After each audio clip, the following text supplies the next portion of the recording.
Good evening, everyone. When I was young, I used to admire and support the PAP because I had witnessed corrupt practices in neighboring countries and didn't experience any in Singapore.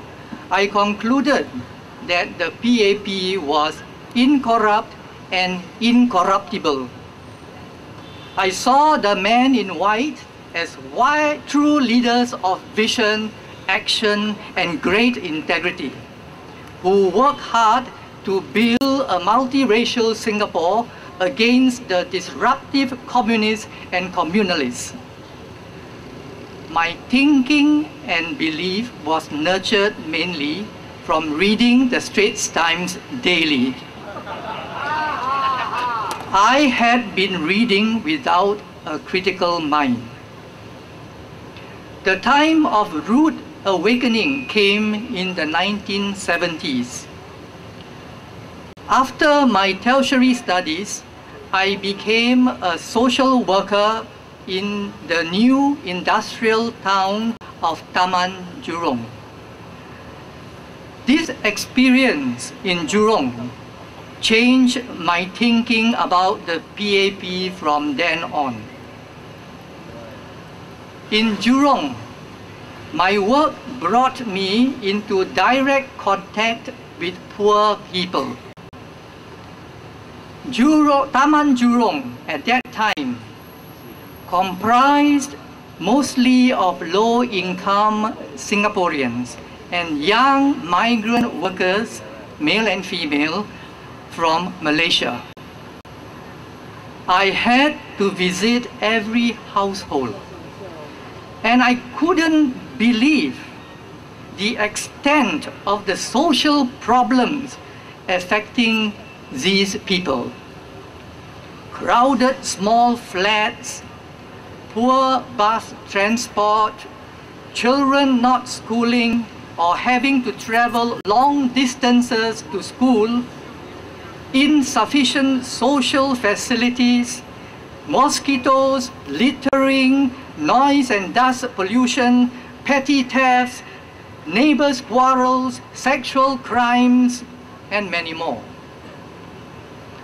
The factory workers had their own specific problems: low wages, long hours of work, night shift work, accidents on the factory floor but no workman's compensation, harassment by employers, illegal deductions of salary, which was already very low at $4.40 for 8 hours work. I had one group of workers complaining to me about the 20 issues of exploitation in their factory. I found it hard to believe. So I went to work anonymously in their plywood factory. I found that the workers were not lying.